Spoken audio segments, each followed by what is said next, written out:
मेरी छोटी बहन आयशा की मौत को आज 3 दिन हो चुके थे, लेकिन मैं अभी भी उसके जाने पर आंसू नहीं निकाल पाया था। रोना तो छोड़ो, पलकों की किनारों से हल्की नमी तक नहीं आई। किसी को लगता कि शायद मैं एक बेरहम भाई हूं, या फिर सदमा इतना गहरा है कि आंसू सूख चुके हैं। लेकिन सच्चाई इन दोनों से कहीं ज्यादा खौफनाक थी। मैं रो नहीं पा रहा था क्योंकि मेरी बहन मरी ही नहीं थी, कम से कम मेरे लिए तो नहीं। 3 रातों से जब भी घड़ी 12 बजाती है, मेरे कमरे की खिड़की धीरे धीरे खुलती है और आयशा, वही नीली फ्रॉक, वही छोटी, वही मुस्कान मेरे सामने खड़ी हो जाती है, जैसे कुछ हुआ ही ना हो, जैसे वो बस खेल कर आई हो। मगर उस मुस्कान के पीछे कुछ ऐसा था जो मेरी रीढ़ की हड्डी को बर्फ जैसा ठंडा कर देता था। मैंने पुलिस को बताया नहीं, माँ को बताया नहीं, किसी को भी नहीं, क्योंकि कौन यकीन करता, कौन विश्वास करता कि अपनी ही बहन का मुर्दा रात में अपने कमरे में आकर खड़ा हो जाता है। मगर ये कहानी यहाँ से शुरू नहीं होती। पुराना घर, पुरानी दरारें और अनजानी दहशत। हमारा घर 100 साल पुराना था। दादाजी ने इसे खरीदा नहीं था, ये एक वसीयत थी, किसी पुश्तैनी रिश्तेदार द्वारा छोड़ी गई। घर बड़ा था मगर टूटा हुआ। कमरे ज्यादा थे मगर उनमें से 2 कमरों को कभी किसी ने नहीं खोला था। माँ हमेशा कहती थी, ये पुराने कमरों में धूल मिट्टी और टूटे सामान हैं, मत जाना। पर मैंने कई बार देखा था, रात में उन कमरों के दरवाजे हिलते थे, हवा से नहीं, अंदर किसी की हल्की सी हरकत से। आयशा को इन चीज़ों का डर नहीं लगता था। वह बेहद जिज्ञासु थी। हर बंद जगह में उसे नई कहानी दिखती थी। वह अक्सर कहती, भैया घर में कुछ है, कोई है, लेकिन वो हमें डराता नहीं, बस हमें देखता है। उसकी बातें सुनकर मुझे गुस्सा आता था।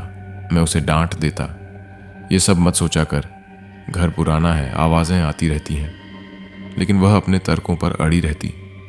नहीं भैया, कोई है, मैं महसूस कर सकती हूँ। उस दिन सोचता हूँ, शायद हमें उसकी बात सुन लेनी चाहिए थी। वह रात जिसने सब कुछ बदल दिया।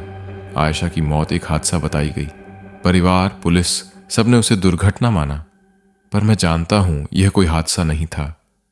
उस दिन घर में सिर्फ मैं और आयशा थे। माँ अस्पताल में नानी से मिलने गई थी और पापा शहर में काम से गए हुए थे। शाम के 7:30 बजे बारिश तेज हो चुकी थी। बिजली कई बार जा चुकी थी।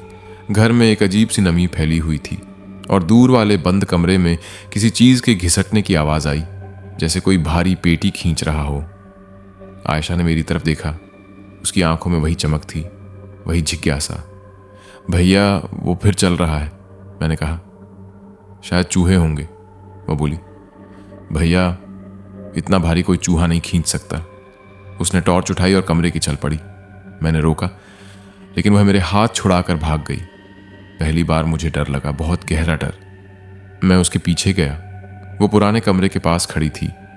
दरवाजा आधा खुला हुआ था, जो पहले कभी नहीं हुआ था। वह धीरे धीरे अंदर चली गई। मैंने भी हिम्मत करके कदम बढ़ाए। कमरे में धूल थी, बहुत मोटी धूल और घुटन और अंधेरा, इतना काला कि टॉर्च की रोशनी भी चिपक से जाती थी। कमरे के बीच में पुराना लकड़ी का झूला रखा था, जैसे किसी बच्चे को झुलाने के लिए। लकड़ी पर उकेरी गई आकृतियां डरावनी थीं, नुकीले नाखून, लंबे हाथ वाले प्राणी। आयशा उस झूले को देख रही थी। भैया इसे कौन झुला रहा है, मैंने कहा। क्या? उसने मेरी तरफ देखा। उसकी आंखें डर से चौड़ी थीं। अभी तो हिल रहा था भैया, सच में हिल रहा था। मैंने कहा, चलो यहां से चलो। उसी पल झूला हिला, खुद ब खुद, धीरे धीरे, फिर तेज, फिर और तेज। मुझे लगा दिल वहीं बंद हो जाएगा। आयशा ने मेरी शर्ट पकड़ी। भैया कोई बच्चा है, इस कमरे में बच्चा है। अचानक कमरा ठंडा हो गया, इतना ठंडा कि सांस की भाप बन रही थी। मेरी गर्दन पर किसी ने फूंक मारी, ठंडी बर्फ जैसी। मैं मुड़ा, मगर कोई नहीं था। आयशा ने दरवाजे की ओर भागने की कोशिश की, लेकिन तभी धड़ाम, दरवाजा खुद ब खुद बंद हो गया। हम फंस गए। मैंने जान लगा दी दरवाजा खोलने में, लेकिन वह जैसे सीमेंट हो चुका था। आयशा चीखने लगी, भैया खोलो भैया। मैं खींचता रहा, धक्का मारता रहा, मगर दरवाजा नहीं खुला। मैंने पीछे मुड़कर देखा। झूला तेजी से अपने आप झूल रहा था और उसके पीछे एक साया खड़ा था। नीचे झुककर। बच्चे की तरह आकार में छोटा, मगर उसके हाथ बहुत लंबे। चेहरा नहीं दिखता था, बस एक खाली अंधेरा। वह झूले को पकड़कर चला रहा था, लेकिन उसकी उंगलियां इतनी लंबी और पतली थीं कि हड्डियों के अलावा कुछ नहीं। आयशा डर से जड़ हो गई। उसकी आवाज़ निकल नहीं रही थी। मैंने उसे पकड़ा, उसे अपनी ओर खींचा, पर तभी वह साया आगे बढ़ा और झूला बंद हो गया। कमरा शांत हो गया, इतना शांत कि अपनी दिल की धड़कन कानों में सुनाई दे रही थी। मैंने आयशा को जोर से धक्का दिया, भागो! लेकिन वह चिल्लाई, भैया मेरा पैर, किसी ने मेरा पैर पकड़ा है। मैं उठकर उसकी तरफ गया। उसका पैर किसी अदृश्य चीज ने जकड़ा हुआ था। मैंने उसे खींचने की कोशिश की, लेकिन वह और अंदर खींच रही थी, उस अंधेरे की तरफ, उस झूले की तरफ। आयशा चिल्लाती रही, भैया बचाओ, भैया! मैंने अपनी पूरी ताकत लगा दी, लेकिन अचानक उसका हाथ मेरे हाथ से छूट गया, जैसे किसी ने उसे झटका देकर दूर खींच लिया हो। अगले ही पल मेरा सिर कहीं टकराया और मैं बेहोश हो गया। जब होश आया, मैं कमरे के बाहर पड़ा था। दरवाज़ा खुला था, अंदर खामोशी थी। आयशा कहीं नहीं थी। पुलिस आई, जांच हुई। सबने कहा छत से गिर गई होगी, लेकिन मैं जानता था वह छत से नहीं गिरी, वह उस कमरे में खींची गई थी। 3 दिन बाद पहली रात के 12 बजे मेरी खिड़की खुद खुलकर हिली। मैंने सोचा हवा होगी, लेकिन वही नीली फ्रॉक, वही छोटी, वही आवाज़, भैया! मैं जड़ हो गया। बल्ब झिलमिलाया और आयशा, मेरी बहन जो 3 दिन पहले मर चुकी थी, मेरे सामने खड़ी थी। वह मुस्कुरा रही थी, लेकिन उसकी आंखों के नीचे काले घेरे थे। उसके पैरों पर कीचड़ लगा था और उसकी उंगलियां लंबी, बहुत लंबी, जैसे उस साए की थी। उसने कहा, भैया मुझे बहुत देर तक अकेला छोड़ दिया तुमने। मैं डर से कांप गया, लेकिन मैं बोल भी नहीं पाया। वह आगे बढ़ी, उसके कदम फर्श को छू भी नहीं रहे थे। वह हवा में तैर रही थी। उसने मेरा हाथ पकड़ा। उसकी उंगलियां बर्फ जैसी थीं, जैसे मृत शरीर की, और उसने बस एक बात कही, भैया मैं वापस नहीं आ पाई, मुझे वापस ले चलो। उस रात मैं बेहोश हो गया। दूसरी रात उसका खेल शुरू हुआ। अगली रात वही समय, वही खिड़की, वही आवाज़, भैया आज खेलेंगे? इस बार उसकी मुस्कान और चौड़ी थी, इतनी चौड़ी कि गाल फटने लगे थे। उसकी आंखें पूरी काली थीं और वह हवा में झूल रही थी, जैसे कोई अदृश्य झूला उसे हिला रहा हो। उसने कहा, भैया आज मैं तुम्हें भी वहीं ले जाऊंगी जहां मैं हूं। उस रात मुझे समझ आया, मेरी बहन अब मेरी बहन नहीं रही, वह वहीं साया बन चुकी थी, या शायद उसी ने उसकी जगह ले ली थी। तीसरी रात उसकी सच्चाई। तीसरी रात वो मेरे कमरे में नहीं आई। मुझे लगा शायद सब खत्म हो गया, लेकिन जब मैंने लाइट ऑन की तो दीवार पर खून से लिखा था, मैं अभी भी यहीं हूं भैया। और बिस्तर के नीचे से आयशा की हंसी आई, वही मासूम, वही दर्दनाक, लेकिन अब उसमें एक दानवी गूंज थी। मैं डर से उछल पड़ा। मैंने बिस्तर के नीचे देखा, वहां कुछ नहीं था, पर पीछे से एक ठंडी उंगली ने मेरे कंधे पर दस्तक दी। मैं पलटा, वहां आयशा थी। उसके होंठ फटे हुए थे, चेहरा टेढ़ा था, आंखें पूरी काली। वो बोली, भैया मैं नहीं मरी, मैं बस तुम्हारे पास वापस आई हूं। और फिर उसकी गर्दन धीरे धीरे उल्टी दिशा में घूमने लगी। हवा अचानक ठंडी हो गई। ऐसा लगा जैसे पूरे जंगल ने अपनी सांसें रोक ली हों। सैम के पैरों के नीचे सूखे पत्ते चरमराए, पर आवाज़ साधारण नहीं थी। उसमें एक अजीब सी गूंज थी, जैसे पत्ते भी इस जगह का राज फुसफुसा रहे हों। दूर कहीं उल्लू बोल रहा था, पर उसकी आवाज़ भी टूटी हुई, डरी हुई लग रही थी। सैम ने छाप को हाथों में लिया और ध्यान से देखा। उस पर उकेरा हुआ निशान अब हल्की लाल चमक छोड़ रहा था, जैसे किसी ने अंगारे को राख में दबा दिया हो। पर डर तब बढ़ गया जब चमक अपने आप उसकी उंगलियों पर चढ़ने लगी। नहीं, ये क्या हो रहा है? उसने फौरन छाप को गिरा दिया, लेकिन निशान उसकी त्वचा पर चिपक चुका था।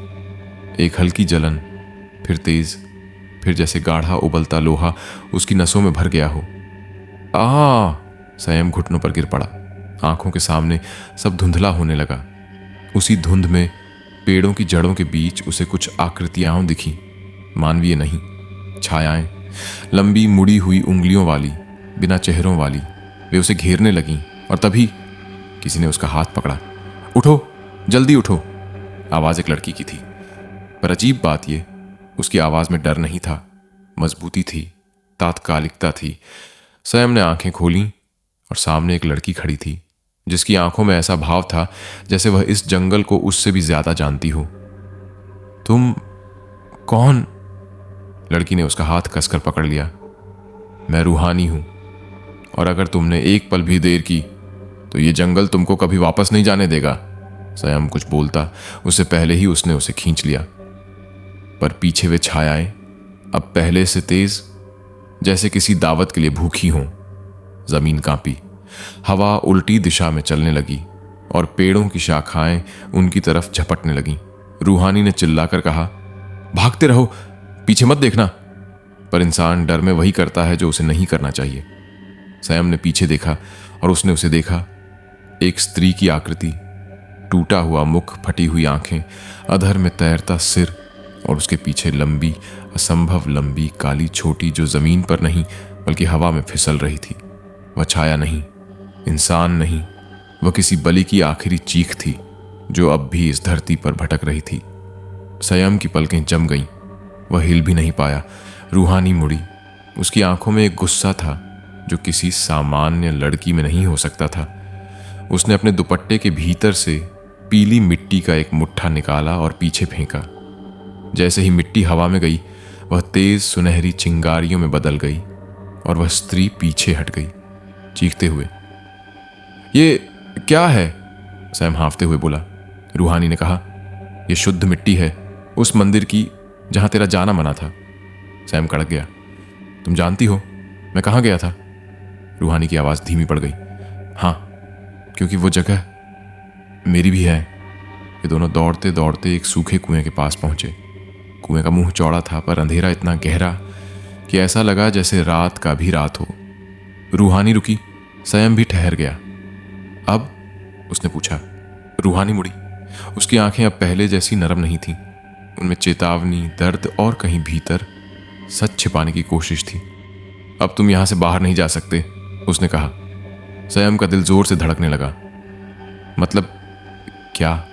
रूहानी ने लंबी सांस ली। उसने अपनी कलाई दिखाई और स्वयं का डर जम गया।